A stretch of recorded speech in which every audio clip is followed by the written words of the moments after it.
Hi friends, share market পরিবারে আপনাদের সকলকে স্বাগত।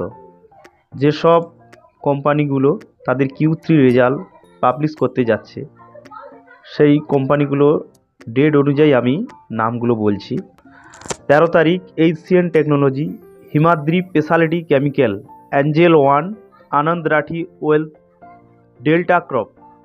14 তারিখ HDFC network 18, Shoppers Stop, Hathway cable, আরও অন্যান্য।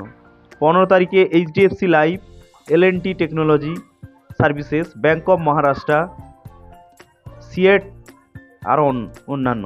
16 তারিখ ভারতবর্ষের সবথেকে বড় company Reliance Industries, Infosys, Axis Bank, LTI মাইন্ডট্রি।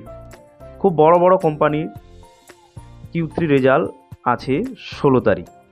17 তারিখ Wipro, Tech Mahindra, SBI life, ICICI Lombard, আরও অনেক কোম্পানি রয়েছে। 18 তারিখে আছে Kotak Mahindra Bank, RBNL bank, Canfin Homes এবং আরও অন্যান্য।